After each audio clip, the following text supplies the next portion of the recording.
Drama की starting होती है हमारी फीमेल लीड के साथ, जिसका नाम शाओ है। वो एक फूड डिलीवरी गर्ल है। अभी वो अपना काम करने गई होती है और अपनी मॉम की बात याद कर रही होती है। शाओ की मॉम उसे कॉलेज पढ़ने से मना कर रही होती है क्योंकि उनके पास पैसे नहीं है, और उल्टा वो उसे शादी करने के लिए कहती है ताकि उन्हें ब्राइड प्राइज मिल सके। पर शाओ यहाँ पर सोचती है कि अब उसने कोई काम ढूंढ ली है जिससे वो अपनी फीस भर पाएगी, तो उसकी मॉम उसे कॉलेज पढ़ने देगी। अब तभी शाओ की नजर एक ग्रैंडमा पे जाती है जो कि रोड क्रॉस कर रही थी, और तभी सामने से एक कार उन्हें हिट करने वाली होती है। ये देखकर शाओ जल्दी से उन ग्रैंडमा को बचाने जाती है, पर फिर उसका एक्सीडेंट हो जाता है और उसे चोट लग जाती है। ये ग्रैंडमा उसे देखकर काफी फिक्र करने लगती है, और तभी यहाँ पर उनके गार्ड्स आ जाते हैं। तो वो जल्दी से इस लड़की को हॉस्पिटल लेके चलने का बोलती है और अपने ग्रैंडसन को भी हॉस्पिटल में आने का बोलती है। फिर हम इस ड्रामा के मेल लीड को देखते हैं जिसका नाम हान है। वो फू ग्रुप कंपनी का सीईओ है। हान का असिस्टेंट उसे उसके ग्रैंडमा के बारे में बताने आता है। तो हान पूछता है कि कहीं फिर से ग्रैंडमा ने मेरे लिए कोई ब्लाइंड डेट तो नहीं अरेंज कर दी, उनसे कह दो कि मैं ब्लाइंड डेट के लिए नहीं जाऊंगा। तो असिस्टेंट बताता है कि नहीं बॉस, आपकी ग्रैंडमा का कार एक्सीडेंट हो गया। तो ये सुनते के साथ ही हान यहाँ से निकलता है। फिर यहाँ हॉस्पिटल में डॉक्टर ग्रैंडमा को बताता है कि शाओ के सर में चोट लग गई थी जिसकी वजह से वो ब्लाइंड हो चुकी है। ये जान के ग्रैंडमा बहुत ज़्यादा अपसेट होती हैं और सोचती हैं कि इस लड़की ने मेरी जान बचाई है तो मैं इसे ठीक करूंगी और इसे रिपेयर करूंगी। और फिर वो गुस्सा होने लगती है कि आखिर अभी तक उनका ग्रैंडसन यहाँ पर आया क्यों नहीं। वो यहाँ से चली जाती है और फिर शाह को होश आ जाता है और वो डरने लग जाती है कि आखिर उसे कुछ भी दिखाई क्यों नहीं दे रहा है। तभी नर्स उसे बताती है कि यह हॉस्पिटल है और उसकी आंखें सर्जरी करने के बाद ठीक हो जाएगी, और हमने ऑलरेडी आपकी फैमिली को कांटेक्ट कर लिया है। तभी इतने में हम देखते हैं कि यहाँ पर शाह की मॉम पहुंच जाती है। शाह नर्स से पूछती है कि क्या सर्जरी के लिए बहुत ज्यादा पैसा जाएगा।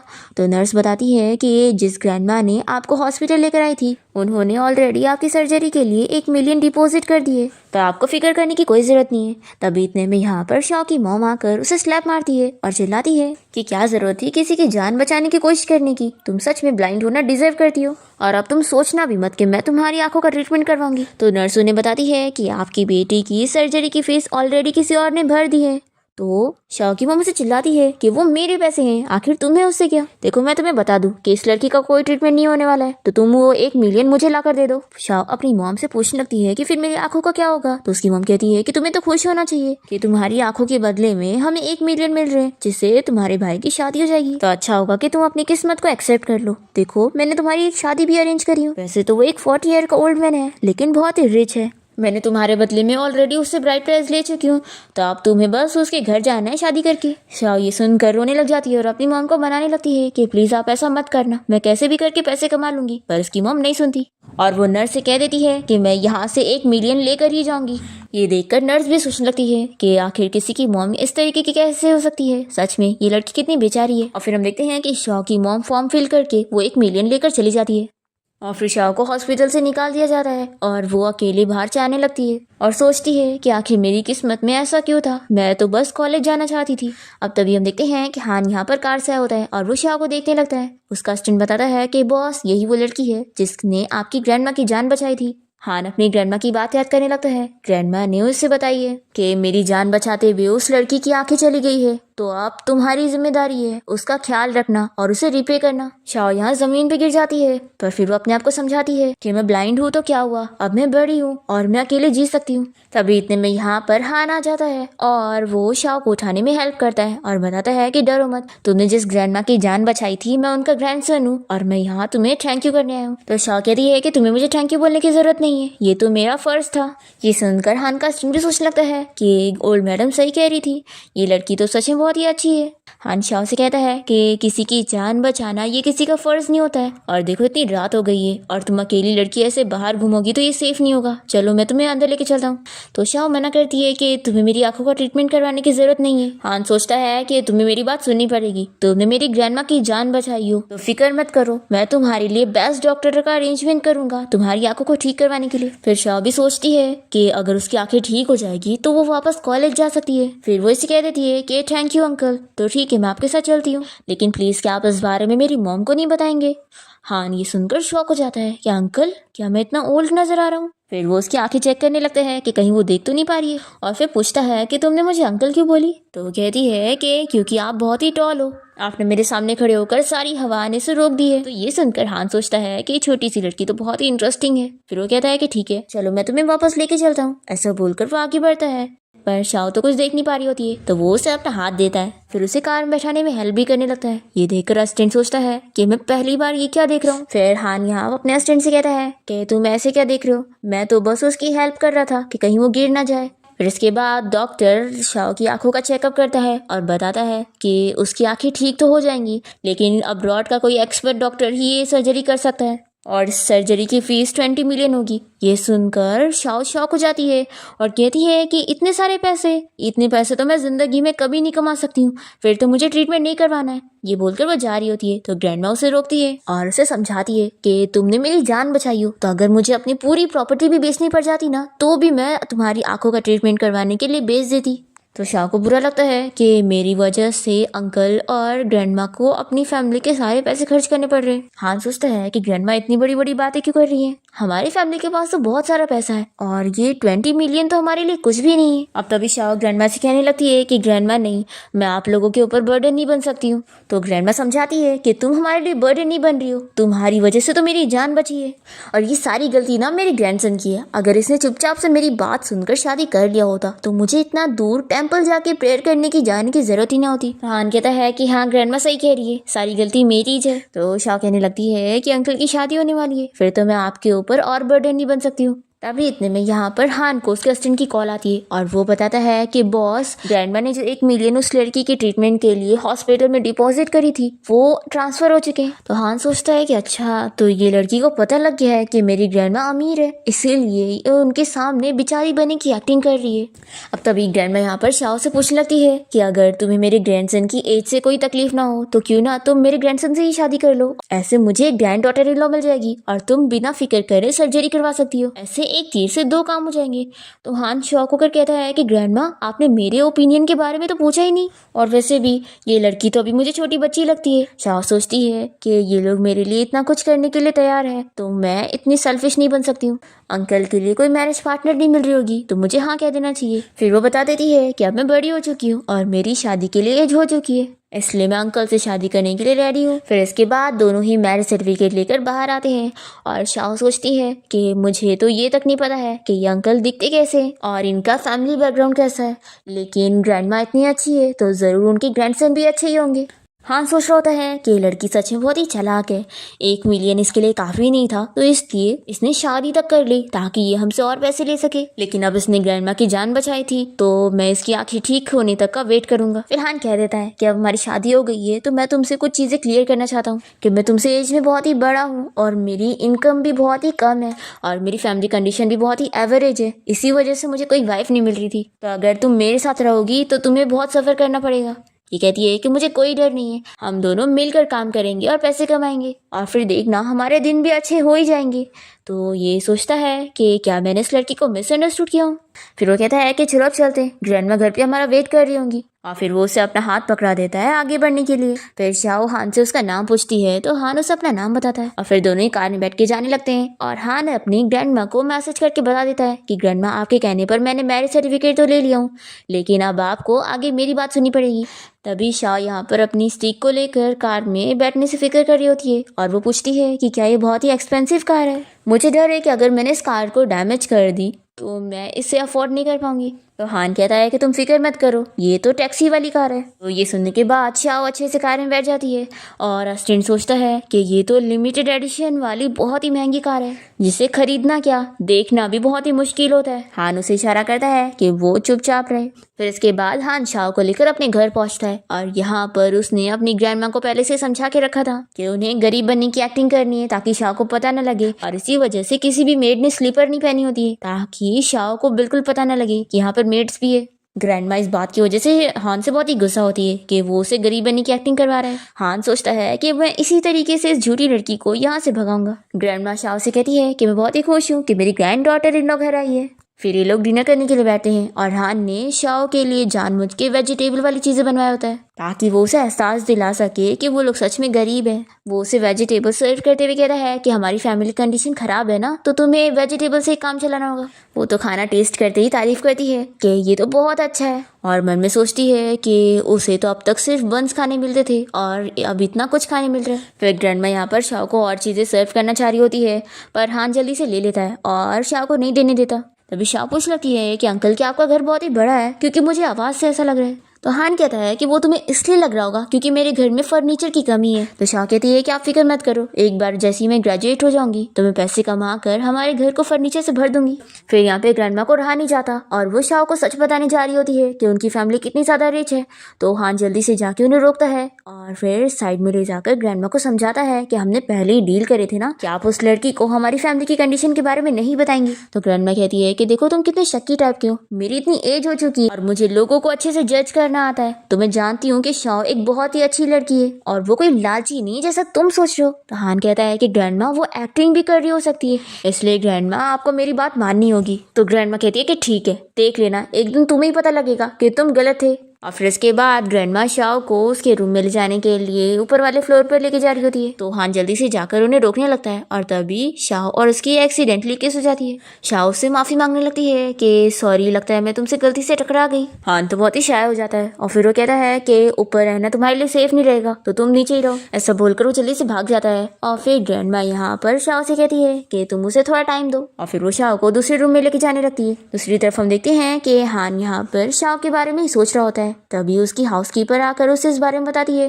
कि ये आई ड्रॉप है, डॉक्टर ने कहा है कि उसे हर रात इसे शाओ की आंख में डालना है। हान पहले तो इस काम के लिए मना करता है पर फिर वो ले लेता है। फिर रात में हम देखते हैं कि हान शाओ के रूम में आकर बैठा होता है। तभी अचानक से वो यहाँ पर आते ही गिरने लगती है। तो वो उसे कहता है कि ध्यान से। तो शाओ पूछती है कि तुम यहाँ पर क्या कर रहे हो। वो बताता है कि मैं तुम्हें मेडिसिन लगाने के लिए आया था। फिर वो उसकी आंखों में ड्रॉप डाल देता है। तभी वो पूछती है कि वैसे मैं जानना चाहती थी कि तुम कैसे दिखते हो। तो हान कहता है कि क्या हुआ, तुम्हें डर लग रही है कि मैं बहुत ही अगली होऊंगा। तो शाओ कहती है कि ऐसा बिल्कुल भी नहीं है, अगर आप एक्सट्रीमली अगली भी हुए ना तो भी मैं आपको डिसलाइक नहीं करने वाली। तो हान कहता है कि तुम मुझे ऐसा समझ रही हो। फिर वो उसका हाथ अपने फेस को टच कराता है और कहता है कि तुम खुद ही देख लो कि मैं अगली हूँ कि नहीं। तो वो इसका फेस टच करते हुए सोचती है कि फेस की आउटलाइन तो बहुत ही अच्छी है। हान सोचता है कि ये लड़की सिर्फ मेरे पैसों के पीछे नहीं है बल्कि मेरे पीछे भी है। फिर वो उसका हाथ छुड़ा देता है और कहता है कि तुमने सही समझी हो, मैं बहुत ही अगली हूँ और वैसे कल तुम्हें हॉस्पिटल जाना होगा चेकअप के लिए, लेकिन मुझे कुछ काम है तो मैं नहीं जा सकता हूँ। तो शाओ कहती है कि तुम फिक्र मत करो, मैं अकेली चली जाऊंगी। तो हान बताता है कि मैंने तुम्हारे फोन में अपना नंबर सेव कर लिया हूँ, तो कल अगर मेरी जरूरत पड़ेगी तुरंत मुझे कॉल कर लेना। ऐसा बोलकर वो चला जाता है और शाओ सोचती है कि अंकल अगर अगली भी हुए ना तो भी मैं हमेशा उनके साथ रहूंगी क्योंकि वो बहुत ही अच्छे हैं। और फिर वो बहुत ही शाय भी होने लगती है कि आखिर मैं ये सब क्या सोच रही हूँ।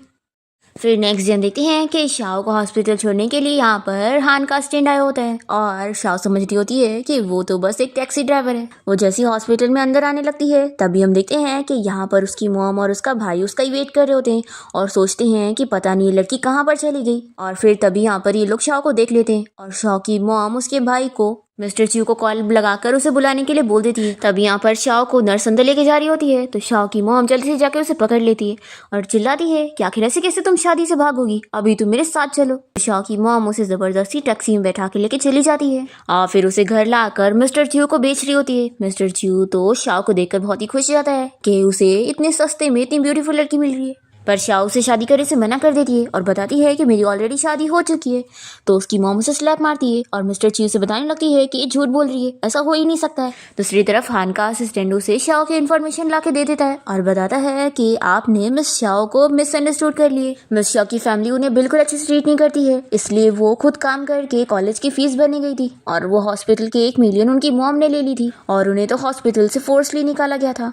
फिर ये सुनने के बाद हान सब याद करने लगता है कि शाओ उससे कैसे ट्रीटमेंट के लिए मना कर रही थी और फिर वो उसके घर का नॉर्मल सा खाना खा के भी इतना खुश हो रही थी। उसे बहुत ही बुरा लगता है कि उसने उसे सच में गलत समझा। अब तभी असिस्टेंट को कॉल आ जाती है और वो हान को बताता है कि मिस शाओ को हॉस्पिटल से उनकी मॉम लेकर चली गई है। ये सुनते के साथ ही हान अपने असिस्टेंट को शाओ का लोकेशन ट्रैक करके उसे ढूंढने के लिए निकल जाता है। दूसरी तरफ हम देखते हैं कि शाओ की मॉम तो उसे जबरदस्ती मिस्टर च्यू के साथ शादी करवा रही होती है और शाओ कुछ कर भी नहीं पाती और बस रोई जा रही होती है। तभी इतने में यहाँ पर हान उसे बचाने के लिए आ जाता है और उसे कहता है कि सॉरी, मुझे आने में लेट हो गया। वो तो बहुत ज़्यादा खुश हो जाती है, पर उसकी मॉम तो बहुत ज़्यादा शॉक हो जाती है कि सच में इसका बाहर किसी मैन के साथ अफेयर चल रहे हैं। अब यहाँ पर जो मिस्टर ची होता है वो बहुत ज़्यादा चिल्लाने लगता है कि ऐसे कैसे तुम लोग मुझे धोखा दे सकते हो, मुझे मेरे पैसे वापस चाहिए, नहीं तो मैं इस लड़की को इतनी आसानी से छोड़ने वाला नहीं हूँ। तो हान के ऑर्डर पे उसके गार्ड्स यहाँ पर इसे मारने लगते हैं और उसे सबक सिखाते हैं। और हान शाओ के कान बंद कर लेता है और कहता है कि तुम ये सारी चीजें मत सुनो, और फिर उसे कहता है कि चलो अब घर चलते हैं, और उसे लेके जा रहा होता है। पर तभी शाओ की मॉम बीच में आकर रोक लेती है और कहती है कि तुम ऐसे कैसे इसे लेके जा रहे हो,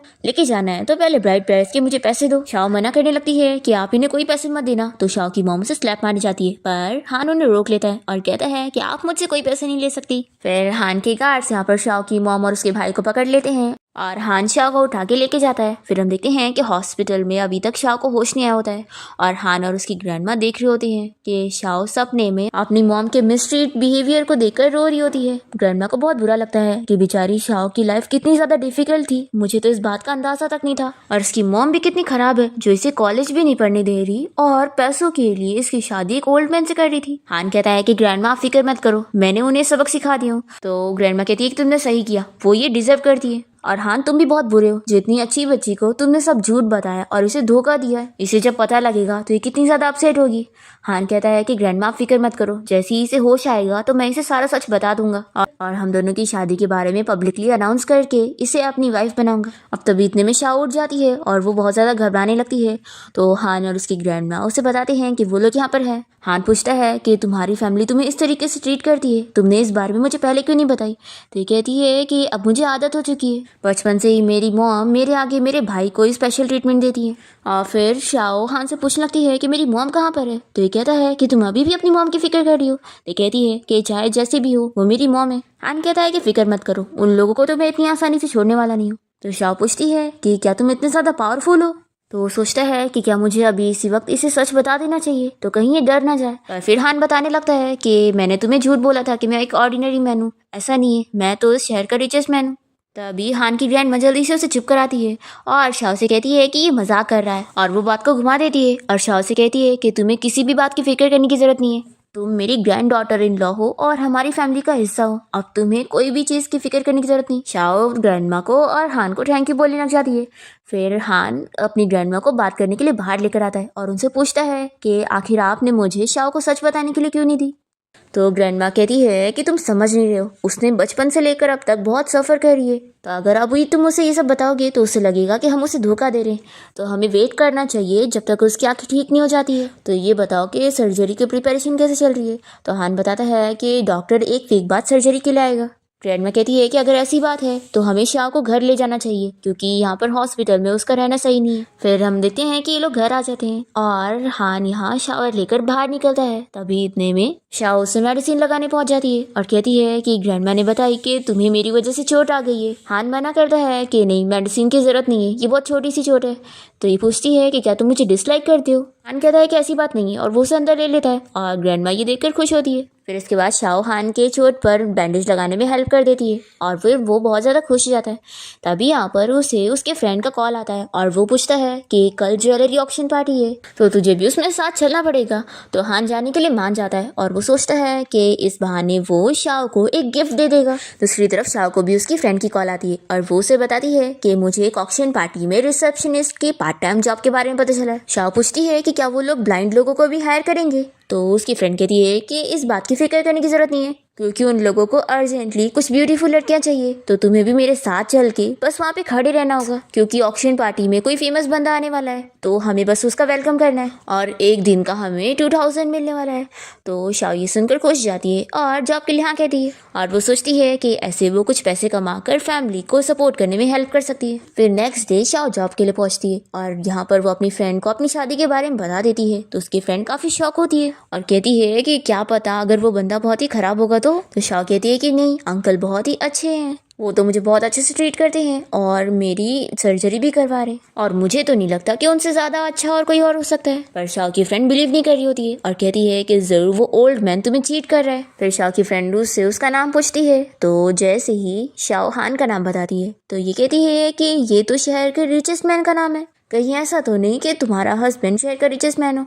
तो शाओ कहती है कि तुम कुछ ज्यादा ही सोच रही हो, ऐसा कैसे हो सकता है, मेरा हस्बैंड बस एक ऑर्डिनरी मैन है। सोचो अगर वो कोई बिलियनर बंदा होता तो उसे कोई काम तो होता ना। फिर इसके बाद ये लोग गेस्ट को वेलकम करने के लिए जाते हैं और शाओ की फ्रेंड उसे इस बारे में बताती है कि यहाँ पर मिस्टर फू आने वाला है, इस शहर का रिचेस्ट मैन। फिर हम देखते हैं कि हान यहाँ पार्टी में पहुंचता है और वो शाओ को यहाँ पर देखकर शॉक होता है और सोचता है कि ये यहाँ पर क्या कर रही है। फिर ये देखकर असिस्टेंट को भी शौक लगता है कि प्रेसिडेंट की वाइफ यहाँ पर क्या कर रही है। अब तभी इतने में यहाँ पर हान का फ्रेंड आ जाता है उसे बुलाने के लिए और उसे यहाँ से लेके जाने लगता है। तभी शाओ यहाँ पर हान की आवाज सुन लेती है और सोचती है कि ये उसे हान की वॉइस जैसी लग रही है। वो अपने फ्रेंड से इस बारे में पूछती है कि मिस्टर फू दिखते कैसे हैं, तो ये बताती है कि बहुत ज्यादा हैंडसम। तो शाओ सोच लेती है कि फिर तो वो उसका हस्बैंड हो ही नहीं सकता क्योंकि वो तो बहुत ज्यादा अगली है। फिर हम देखते हैं कि यहाँ पार्टी में सभी लड़कियों की नजर हान पर होती है और वो लोग उसी के बारे में बात कर रहे होते हैं। तभी एक लड़की यहाँ पर हान के साथ फ्लर्टिंग करने पहुंच जाती है पर हान उसे अपने गार्ड को कहकर यहाँ से निकलवा देता है। ये देखकर शाओ की फ्रेंड बताने लगती है कि ये बंदा तो कितना ज्यादा रूथलेस है।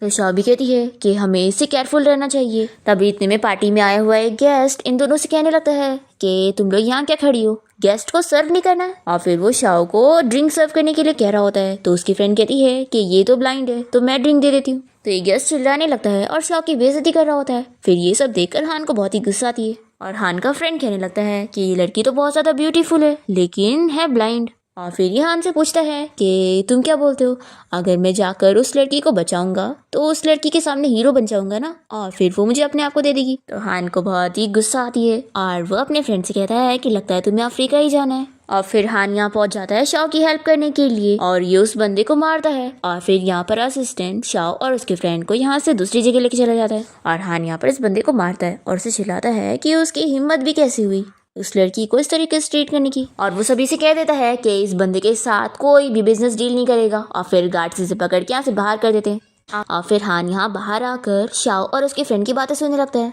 शाओ की फ्रेंड कहने लगती है कि लगता है मिस्टर फू हमारी हेल्प कर रहे थे।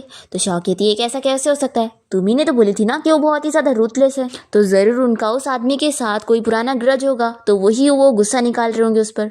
तो हान ये सुनकर हंसने लग जाता है कि वो उसकी हेल्प कर रहा था पर उसे बिलीव ही नहीं है। फिर इसके बाद शाओ और उसके फ्रेंड ड्रेस चेंज करके आ जाते हैं क्योंकि बिडिंग स्टार्ट होने जा रही होती है और हान का असिस्टेंट इन दोनों के लिए भी सीट अरेंज कर देता है और शाओ की फ्रेंड उसे बताती है कि हमारे सामने वाली सीट पर ही मिस्टर फू बैठा हुआ है। तभी इतने में हान का फ्रेंड यहाँ पर शाओ को देखकर उससे इशारा करने जा रहा होता है बात करने के लिए, पर तभी वो देखता है कि हान उसे घूर कर देख रहा है तो वो चुपचाप अच्छे से बैठ जाता है। फिर यहाँ पर चिंग्यू नाम की एक लड़की उससे बात करने लगती है जो कि कोई रिच फैमिली की डॉटर है। वो उससे पूछ रही होती है कि क्या वो भी वो नेकलेस खरीदना चाहता है जिसकी अभी बीडिंग रखने वाली है। तो हान उसे इस बात के लिए चिल्लाता है कि तुम होती कौन हो मुझसे मेरे नाम से बात करने वाली। फिर यहाँ पर बीडिंग स्टार्ट हो जाती है और सभी लोग नेकलेस के ऊपर बीडिंग लगा रहे होते हैं पर हान सबसे ज्यादा बीडिंग लगा के वो नेकलेस जीत जाता है।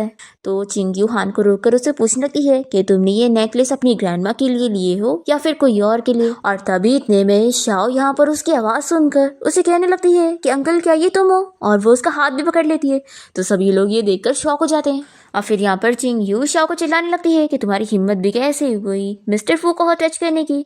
और फिर वो उसे स्लैप मारने जा रही होती है तो हान उसे रोक देता है और फिर उसे चिल्लाकर यहाँ से जाने के लिए बोलता है और फिर वो शाओ का हाथ छुड़ाकर यहाँ से चला जाता है। शाओ की फ्रेंड उसे कहती है कि तुम्हें पता भी है तुमने अभी किसका हाथ टच की थी, मिस्टर फू का। फिर इसके बाद शाओ अपनी फ्रेंड के साथ बाहर आ जाती है और उसकी फ्रेंड से पूछती है कि क्या तुम सच कह रही हो कि तुम्हारा वो अंकल अभी थोड़ी देर में यहाँ पर पहुंच जाएगा, देखो तुम घर सेफली पहुंचने के बाद मुझे कॉल करके बता देना। ये बोलकर शाओ की फ्रेंड यहाँ से चली जाती है और फिर शाओ इस बारे में सोच लगती है कि उसे मिस्टर फू की वॉइस और टच सेम ऐसे ही लगा जैसे वही उसका हस्बैंड है। अब तभी इतने में यहाँ पर हान आ जाता है और उसे अपनी जैकेट पहनाता है। तो शाओ पूछती है कि ये कौन है, तो वो बताता है कि मैं हूँ और फिर वो ऑक्शन में खरीदी हुई नेकलेस भी से पहना देता है।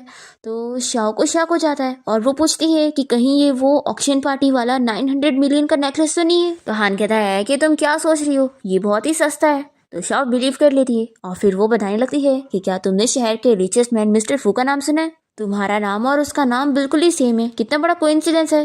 फिर इसके बाद ये दोनों कार में आके बैठते हैं और हान पूछता है कि तुमने अपनी पार्ट टाइम जॉब के बारे में मुझे क्यों नहीं बताई थी। तो शाओ कहती है कि मैं भी फैमिली की थोड़ी हेल्प करना चाहती थी और तुम्हें पता है मैंने आज एक दिन का 10,000 अर्न करी हूँ। हान कहता है कि लेकिन एक वीक बाद तुम्हारी सर्जरी है तो अब तुम दोबारा से बाहर ऐसे काम करने नहीं जाओगी, नहीं तो लाइट की वजह से तुम्हारी आँख पर असर पड़ेगा। तो ये सुनकर शाह बहुत ज़्यादा खुश जाती है कि एक वीक बाद अगर सर्जरी सक्सेसफुल हो गई तो वो वापस से सब कुछ देख पाएगी। और फिर वो उसे थैंक यू कहती है कि वो कितना ज़्यादा अच्छा है। तभी इतने में यहाँ पर चिंग्यू आ जाती है और उसे लगता है कि यहाँ पर हान के साथ कार में कोई है, तो वो उसे बाहर निकलने का बोलती है बात करने के लिए। हान शाह से कहता है कि तुम मेरा वेट करो और फिर वो बाहर निकल कर चिंग्यू से पूछता है कि उसे क्या प्रॉब्लम है। वो इसे पूछने लगती है कि तुम्हारे साथ कार में कौन लड़की है, क्या ये वही ब्लाइंड लड़की है जो अभी पार्टी में थी। हान इसका गला दबाता है और कहता है कि लगता है तुम्हें अपना मुंह बंद करना नहीं आता, लगता है तुम्हारी वजह से मुझे तुम्हारी फैमिली को डिसिप्लिन सिखाना होगा। ऐसा बोलकर वो अपनी कार में बैठने लगता है तो ये चिल्ला रही होती है कि आखिर तुम मेरे साथ ऐसा क्यों कर रहे हो, पर वो इसकी बात नहीं सुनता और कार से यहाँ से चला जाता है। तो ये चिल्लाती रह जाती है कि मैं तुम्हें 10 साल से लाइक करती हूँ और आखिर तुम्हें कोई दूसरी लड़की कैसे लेके जा सकती है। फिर घर पहुंचने के बाद शाओ हान और उसकी ग्रैंडमा के साथ डिनर कर रही होती है और यहाँ पर हान ने बहुत सारी अच्छी अच्छी डिशेस प्रिपेयर करके रखा होता है। तो शाह को काफ़ी शॉकिंग लग रहा होता है कि उनके पास इतने पैसे नहीं है तो इतने अच्छी डिशेस वो लोग कैसे खा रहे हैं। फिर हान कुछ बहाना बना लेता है और फिर ग्रैंडमा कहने लगती है कि कल मैं तुम्हें शॉपिंग पर लेके चलूंगी। शाह मना करती है कि मेरे पास बहुत सारे कपड़े हैं, पर ग्रैंडमा नहीं मानती और कहती है कि अरे हम लोग सेल्स पर डिस्काउंट वाले कपड़े खरीदने वाले, तो तुम मना नहीं कर सकती हो, मैं तुम्हारे लिए ड्रेस खरीदूंगी। तो शाह को मानना पड़ता है और फिर नेक्स्ट डे लोग मॉल में आ जाते हैं और ग्रैंडमा शाह से झूठ झूठ कहती है कि ये बहुत ही सस्ता मॉल है और यहाँ पर सस्ते कपड़े मिल जाएंगे। शाह कहती है कि ग्रैंडमा ऐसी बात है तो मुझे यहाँ पर लोगों की आवाज़ क्यों नहीं आ रही है, क्या सेल्स का नाम सुनकर लोग यहाँ पर शॉपिंग करने नहीं आए। तो ग्रैंडमा और हान मिलकर जल्दी से कोई बहाना बना लेते हैं और बताते हैं कि यहाँ पर सच में बहुत ही सस्ती ड्रेसेस है और फिर लोग शाह के लिए काफ़ी ड्रेसेस खरीद लेते हैं और फिर इसे लेकर एक ज्वेलरी स्टोर में आ जाते हैं और कहती हैं कि हम लोग स्टॉल से ज्वेलरी खरीदने आए तो तुम जो चाहे वो खरीद लो। और फिर ग्रैंडमा यहाँ पर बहुत सारी चीज़ें खरीद कर बड़ा सा बिल बनवा देती है। शाह को तो पता भी नहीं लगता और वो सोचती है कि मैं इन लोगों को फ्यूचर में रीपे करूंगी। फिर शाह को उसकी फ्रेंड कॉल करके इस बारे में बताती है कि मैंने कॉलेज में तुम्हारी सिचुएशन के बारे में बात की, पर उन्होंने कहा है कि तुम्हें अपनी फैमिली को कॉलेज में बुलवाना होगा, नहीं तो वो लोग तुम्हारा स्टूडेंट स्टेटस कैंसिल कर देंगे। तो शाह सोचती है कि उसे कुछ करना पड़ेगा, उसे बहुत ही मुश्किलों से यूनिवर्सिटी में एडमिशन मिला था। वो अपनी फ्रेंड से कहती है कि मेरी फैमिली तो हेल्प नहीं करेंगे। फिर उसे आइडिया आता है कि हस्बैंड भी तो डायरेक्ट रिलेटिव हुआ ना। फिर इसके बाद हम देखते हैं कि शाह यहाँ घर पे होती है और तभी हान का फ्रेंड घर आया होता है और वो इसे देखकर शॉक हो जाता है और सोचता है कि ये लड़की हान के घर पे क्या कर रही है। तभी शाह इसकी आवाज़ सुनकर उसे चोर समझने लग जाती है और चिल्लाती है कि हमारे पास कोई पैसे नहीं है, हम लोग बहुत ही गरीब लोग हैं, तुम निकलो यहाँ से। तो ये बताता है कि मैं कोई चोर नहीं हूँ, बल्कि मैं इस घर के लैंडलॉर्ड का फ्रेंड हूँ। और फिर वो उसे पूछने लगता है कि उसकी घर की तो इतनी सारी महंगी महंगी चीज़ें हैं, तो आखिर वो अपने आप को गरीब फैमिली कैसे बता रही है। तो शाह कहती है कि मजाक मत करो, हमारे पास तो ऐसा कोई फर्नीचर नहीं है और हमारी फैमिली तो सच में गरीब है। हान का फ्रेंड सोच रहा होता है कि आखिर ये लड़की ऐसी बातें क्यों कर रही है। तभी इतने में यहाँ पर हान पहुंच जाता है और शाह उसे अंकल कह रही होती है। ये सुनकर हान का फ्रेंड शॉक होता है। फिर हान इसे जल्दी से साइड में लेके जाता है बात करने के लिए और सब बताता है। तो इसका फ्रेंड कहता है कि यानी तेरी शादी हो गई है, वो भी एक कॉलेज स्टूडेंट के साथ जो कि तुझसे 9 साल छोटी है, और तुझे लग रहा है कि सिस्टर इन लॉ एक गोल्ड डिगर है, इसलिए तू उससे अपना सच छुपा रहा है कि तू अमीर है और इस वजह से तूने अपनी मेट्स को भी छुट्टी पर रख दिया है और सारा घर का काम कर रहा है। और तूने सिस्टर इन लॉ के सामने सब झूठ झूठ बताया है कि ये घर बहुत ही छोटा है और घर में भी कुछ नहीं है, और सिस्टर इन लॉ ब्लाइंड है इसलिए उसे लग रहा है कि तू बहुत ही ओल्ड और अगली है। हान ये सारी स्टोरी सुनकर गुस्सा हो रहा होता है और कहता है कि लगता है मुझे तुझे सच में अफ्रीका ही भेजना पड़ेगा। तो हान का फ्रेंड कहता है कि बिल्कुल भी नहीं, तुम लोग की जोड़ी एक दूसरे के लिए बिल्कुल सही है। फिर हान अपने फ्रेंड को समझा देता है कि गलती से भी शाह के सामने कुछ भी रिवील मत करना। फिर हान यहाँ पर शाह के पास आता है और वो उसे पूछती है कि क्या तुम मेरे साथ कॉलेज चल सकते हो, वहाँ पर मेरे फैमिली मेंबर को बुलाया गया है। तो हान मान जाता है कि ठीक है, कल हम तुम्हारे कॉलेज चलते हैं। फिर नेक्स्ट डे हान शाह को लेकर कॉलेज के बाहर पहुँचता है और जैसे ही वो कार से बाहर निकल रहा होता है तभी इतने में यहाँ पर कॉलेज के हेड और बहुत सारे लोग उसका वेलकम करने पहुँच जाते हैं और उसे प्रेसिडेंट कह रहे होते हैं। शाह यहाँ पे डर जाती है और हान भी शॉक हो जाता है कि ये सब क्या है। तो हान का स्टूडेंट कहता है कि बॉस मुझे भी नहीं पता था कि ये लोग आपका ग्रैंड वेलकम करने पहुंच जाएंगे। फिर वो सभी लोगों को यहाँ से भेज देता है और शाह हान से पूछती है कि आखिर इतने सारे लोग तुम्हें प्रेसिडेंट क्यों कह रहे थे। तो हान बताता है कि मैंने पहले भी यहाँ स्कूल में बुक डोनेट किया था, तो सिक्योरिटी गार्ड बस मजाक कर रहा था और ऐसे ही मुझे प्रेसिडेंट कह रहा था। तो शाह बिलीव कर लेती है। फिर लोग अंदर आ जाते हैं और शाह कहती है कि जाओ अब तुम मेरी रजिस्ट्रेशन में हेल्प कर दो, मैं यहाँ पर अपनी फ्रेंड का वेट करती हूँ। तो हान शाह को एक फोन दे देता है और अपने असिस्टेंट को भी रख देता है ताकि वो उसको देखे। पर तभी शाह की फ्रेंड उसे कॉल पे बता देती है कि वो कोई चीज़ से बिजी है तो वो यहाँ पर नहीं आ पाएगी। और तभी यहाँ पर असिस्टेंट को वॉशरूम जाना होता है तो वो तुरंत ही चला जाता है। और तभी यहाँ पर शाह को परेशान करने के लिए उसकी कुछ क्लासमेट पहुँच जाती है और उसे पूछने लगती है कि आखिर उसने इतने महंगे कपड़े कैसे पहनी है, क्या उसे किसी ओल्ड मैन ने रख लिया है। शाह इन लोग को चिल्लाती है कि वो लोग कुछ भी बातें ना करे, तो उसकी क्लासमेट यहाँ पर सभी के सामने उसकी बेइज्जती कर रही होती है कि उसने किसी रिच मैन को फंसाई हुई होगी।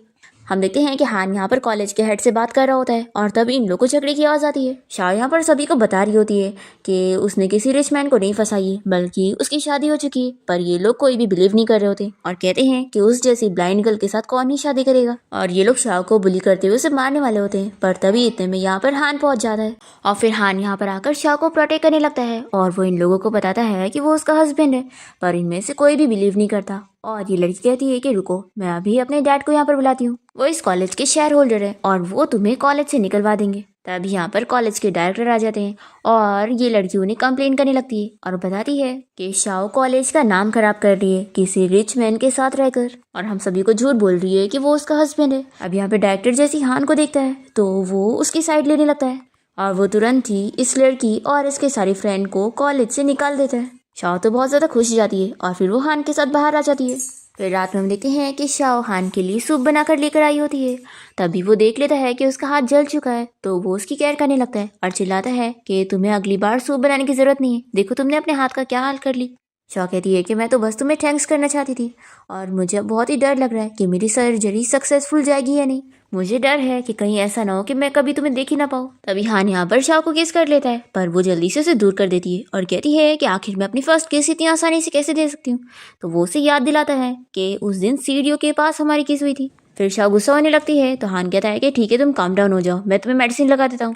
तभी शाओ सोचने लगती है कि वो उसकी लाइफ का सबसे इम्पोर्टेंट पर्सन है। नेक्स्ट डे वो अपनी फ्रेंड के साथ हान के लिए एक ड्रेस खरीदने आई होती है और वो एक ड्रेस चूज करके पैक करने का कहती है। पर तभी स्टोर में चिंग्यू आई होती है और वो मैनेजर को कहकर शाओ को इस स्टोर से निकलवाने को बोलती है। तो यहाँ पर शाओ और चिंग्यू के बीच में आर्ग्यूमेंट होने लगता है और शाओ भी इससे अच्छे से लड़ती है और पूछती है कि आखिर उससे प्रॉब्लम क्या है। तो चिंग्यू बताती है कि उस दिन तुम पार्टी में कैसे मिस्टर फू को सेड्यूस कर रही थी, मैं अच्छी तरीके से जानती हूँ। शाओ कहती है कि मैंने ऐसा बिल्कुल भी नहीं किया और वैसे भी मैं मैरिड हूँ। तभी यहाँ पर शाओ का नेकलेस गिर जाता है और ये देखकर पहचान जाती है और कहती है कि तुम झूठ कह रही हो, नहीं तो बताओ ये 900 मिलियन वाला वो नेकलेस तुम्हारे पास कैसे है जो मिस्टर फू ने खरीदा था। शाओ बताती है कि ये बहुत ही सस्ता नेकलेस है जो मेरे हस्बैंड ने मुझे दिया है और अगर अब तुमने मेरे ऊपर झूठा इल्जाम लगाया ना तो अच्छा नहीं होगा। और फिर वो इसे डरा के यहाँ से चली जाती है। पर चिंग्यू सोच लेती है कि नहीं, ऐसा नहीं हो सकता, जरूर यही लड़की मिस्टर फू के साथ उस दिन थी। फिर नेक्स्ट डे ये हान के ऑफिस में आकर उसे बताने लगती है कि वो लड़की तुम्हें धोखा दे रही है और वो तो मैरिड भी है, कल उसने मुझे खुद ही बता दी। तो हान से कहता है कि ये तो मुझे पहले से पता है कि वो मैरिड है क्योंकि उसका हस्बैंड मैं ही हूँ। फिर ये सुनने के बाद तो चिंग्यू और शॉक हो जाती है। फिर हम देखते हैं कि घर पे यहाँ शाओ इस बारे में सोच के डर रही होती है कि कहीं चिंग्यू हान को जॉब से ना निकलवा दे क्योंकि वो मिस्टर फू के लिए काम करता है। तभी इतने में यहाँ पर हान घर आ जाता है तो शाओ से पूछने लगती है कि कहीं उसे फायर तो नहीं कर दिया गया ना, क्योंकि वो डर रही है कि कहीं वो उसकी वजह से प्रॉब्लम में ना फंस गया हो। तभी ग्रैंडमा इन दोनों को ऐसे हक करे हुए देखकर खुश जाती है और फिर वो शाओ को बाहर लंच पे लेकर जाती है। और तभी यहाँ पर शाओ की पुरानी क्लासमेट अपने बॉयफ्रेंड के साथ आई होती है और वह यहाँ पर शाओ का मजाक उड़ाने लगती है और उससे ये भी कहती है कि तुमने मुझे कॉलेज से निकलवाई थी ना, तो अब मैं तुम्हारे हस्बैंड को फायर करवा दूंगी। मेरा हस्बैंड मिस्टर फू को जानता है और वो उनसे तुम्हारे हस्बैंड की बुराई करके उन्हें जॉब से निकलवा देगा। तो ग्रैंडमा ये सुनकर कहती है कि तुम दोनों को जल्द ही बहुत ही अच्छा शो देखने को मिलेगा। फिर शाओ परेशान हो जाती है कि कहीं उसकी फ्रेंड सच में हान को जॉब से ना निकलवा दे। और फिर शाओ हान से मिलने के लिए कंपनी आ जाती है और स्टाफ से बताती है कि उसका हस्बैंड इसी कंपनी में काम करता है। स्टाफ तो हान का नाम सुनने के बाद ही उसे चिल्लाने लगती है कि आखिर वो प्रेसिडेंट को अपना हस्बैंड कैसे बोल सकती है और उसे चिल्लाकर यहाँ से जाने का बोल रही होती है। तो शाओ तुरंत ही हान को कॉल करके बताती है कि वो कंपनी आई हुई है उससे मिलने के लिए। तो ये बहुत ज़्यादा डर जाता है और तुरंत ही यहाँ पर पहुँचता है और फिर वो अपने असिस्टेंट को कहकर इस रिसेप्शनिस्ट को भी फायर करवा देता है जो कि शाओ से बदतमीजी कर रही थी। और तभी यहाँ पर शाओ की फ्रेंड और उसका बॉयफ्रेंड भी आए होते हैं हान के साथ बिजनेस डील करने के लिए। यहाँ पर शाओ की फ्रेंड हान को देखते के साथ ही कहने लगती है कि ये तो शाओ का हस्बैंड है ना, आखिर ये मिस्टर फू कैसे हो सकता है। तो हान यहाँ पर अपने आप को प्रूफ करता है कि वो सच में मिस्टर फू है और वो गुस्से में उसके बॉयफ्रेंड के साथ बिजनेस डील कैंसिल कर लेता है। तो इस लड़की का बॉयफ्रेंड उससे गुस्सा हो जाता है और ब्रेकअप करके यहाँ से चला जाता है। तभी शाओ यहाँ पर बच जाती है तो उसकी क्लासमेट उसे चिल्लाने लगती है कि तुम जरूर यहाँ पर मेरा मजाक बनता हुआ देखने आई होगी ना, आखिर सब कोई तुम्हें क्यों पसंद करता है, तुम आज ब्लाइंड हो गई हो तो भी तुम्हें मिस्टर फू लाइक करते हैं और आखिर तुम इतनी लकी क्यों, तुम प्रेसिडेंट की वाइफ कैसे बन गई। शाओ कहती है कि तुम ये क्या बात कर रही हो। तो इसकी क्लासमेट कहती है कि अब एक्टिंग करना बंद करो, मुझे सब पता लग गया है कि तुम्हारा हस्बैंड फू ग्रुप कंपनी का CEO है और उसने तुम्हारा बदला लेने के लिए मेरे बॉयफ्रेंड के साथ बिजनेस डील खत्म कर दिया। ये सब बोलकर ये यहाँ से चली जाती है। फिर शाओ को बहुत ही बुरा लगता है कि हान ने अब तक उससे झूठ बोलते हैं। फिर ये सारी चीजें याद करती है और फिर हान से मिलने के लिए उसके ऑफिस की तरफ जा रही होती है, पर फिर ये रुक जाती है और सोचती है कि उसने इससे ग्रैंडमा की वजह से ही शादी किया था, तो इसकी आंखें जब ठीक हो जाएगी तो सब कुछ खत्म हो जाएगा। दूसरी तरफ हम देखते हैं शाओ के मॉम और उसके भाई को यहाँ पर मिस्टर चियू ने परेशान कर रहा होता है और अपने उधार वाले पैसे मांग रहा होता है, और वो इन लोगों को कुछ दिन का टाइम दे देता है पैसे वापस करने के लिए। तो इन लोग के पास पैसे के लिए कोई और ऑप्शन नहीं होता शाओ के अलावा।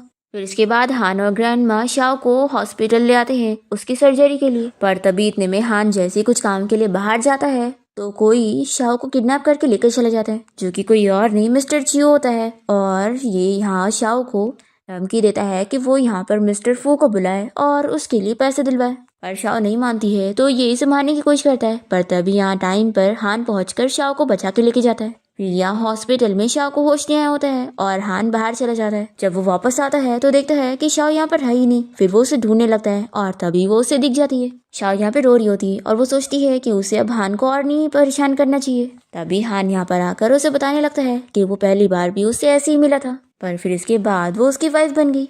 शाओ कहती है कि अब मुझे पता चल चुका है कि तुम इस शहर के रिचेस्ट मैन हो। हान पूछता है कि तुम्हें कैसे पता चला, तो वो बताती है कि लास्ट टाइम मैं जब कंपनी आई थी तभी।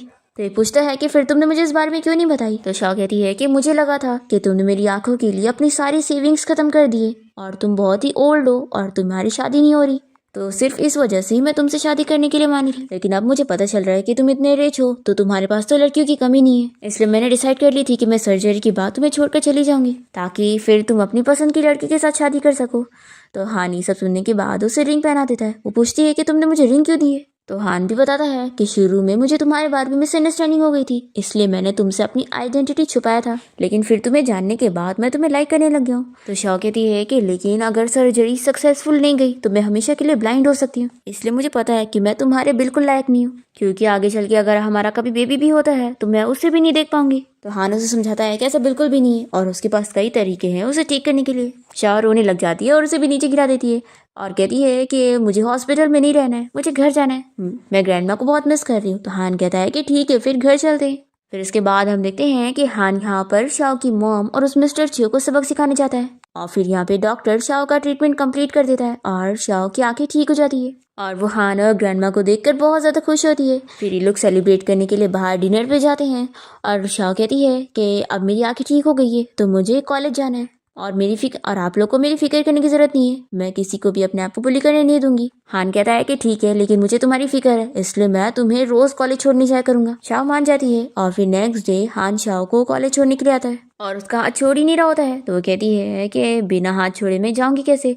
फिर वो जल्दी से चली जाती है उसे बाय बोलकर। फिर कॉलेज के बाद सभी फ्रेंड्स बाहर गए होते हैं पार्टी करने के लिए और तभी यहाँ पर कोई मिस्टर ली नाम का बंदा शाओ को देखते ही सोचने लगता है कि कहीं वो उसकी खोई हुई सिस्टर तो नहीं है, क्योंकि वो उसकी मॉम की तरह दिख रही है जब वो यंग थी। शाओ यहाँ पर इतनी ड्रिंक कर लेती है कि बहुत ड्रंक हो जाती है। दूसरी तरफ हान उसके लिए परेशान हो रहा होता है और उसे इतनी कॉल लगा रहा होता है पर वो उठाती नहीं है, तो वो यहाँ पर उसे लेने के लिए पहुंचता है और उसे घर ले आता है।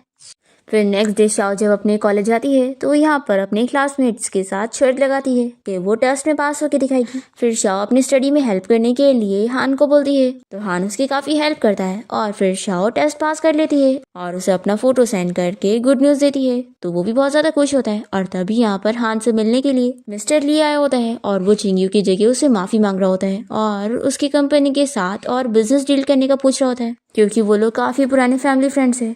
तो हान मान जाता है। तभी यहाँ पर ये इसके फोन में शाओ की फोटो देकर पूछता है कि आखिर वो उसकी कौन है, तो ये बताता है कि ये मेरी वाइफ है। मिस्टर ली अपने असिस्टेंट को शाओ के बारे में इन्वेस्टिगेट करने के लिए बोलता है और फिर उसे सारी चीजें पता लग जाती है कि वो सच में उसकी खोई हुई सिस्टर ही है। फिर वो इस बारे में हान को बता देता है, तो हान कहता है कि पहले डीएनए टेस्ट की रिजल्ट आ जाए फिर ही मैं मानूंगा। फिर रिजल्ट भी आ जाती है और पता लग जाता है कि शाओ सच में मिस्टर ली की सिस्टर है।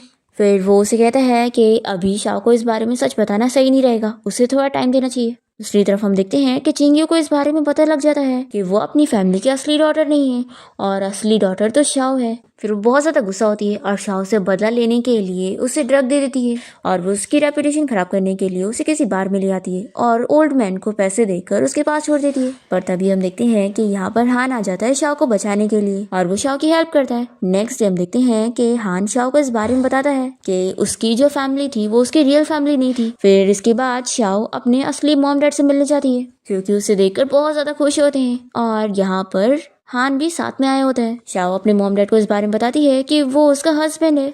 ये जानने के बाद तो वो लोग और भी ज्यादा खुश हो जाते हैं। फिर इसके बाद ये पूरी फैमिली बैठ के साथ में डिनर करते हैं। हान शाओ का बहुत ही ख्याल रख रहा होता है और उसके लिए खाना भी सर्व कर रहा होता है। ये देखकर उसके मॉम डैड खुश होते हैं और वो जैसे ही खड़ा होता है तो वो लोग भी खड़े हो जाते हैं क्योंकि वो आखिर उस शहर का रिचेस्ट मैन है। तो वो भी उन्हें देखकर बैठ जाता है और बैठने के लिए बोलता है। फिर यहाँ पर हान शाओ के मॉम डैड को इस बारे में बता देता है कि चिंगयू ने शाओ की रेपुटेशन खराब करने की कोशिश की थी, तो इसलिए वो लोग उसे घर से निकाल दे। फिर यहाँ पर शाओ के मॉम डैड शाओ के लिए एक पार्टी रखते हैं जिसमें वो सभी को बता देते हैं कि उनकी असली बेटी शाओ है और उनकी सारी प्रॉपर्टी उसी को ही मिलेगी और वो लोग चिंगयू को घर से निकाल देते हैं। फिर हम देखते हैं कि चिंगयू बहुत ज़्यादा गुस्सा हो जाती है और शाओ से बदला लेने के लिए उसे किडनैप कर लेती है। पर तभी यहाँ टाइम पर हान शाओ को बचाने के लिए पहुंच जाता है और उसे बचा के यहाँ से लेकर जाता है। फिर हम देखते हैं कि हान और शाओ की लाइफ बहुत ही अच्छी चल रही होती है और फिर शाओ की ग्रेजुएशन भी कंप्लीट हो जाती है और यहाँ पर उसकी पूरी फैमिली उसे मिलने आए होते हैं। उसके मॉम डैड उसे कहते हैं कि आगे वो जो करना चाहती है उसमें वो लोग उसे सपोर्ट करेंगे, चाहे वो कंपनी संभाले या फिर कुछ और। शाओ बहुत ज़्यादा खुश होती है और फिर ये लोग फैमिली फोटो लेते हैं और इसी के साथ ही इस ड्रामा की हैप्पी एंडिंग यहाँ पर हो जाती है।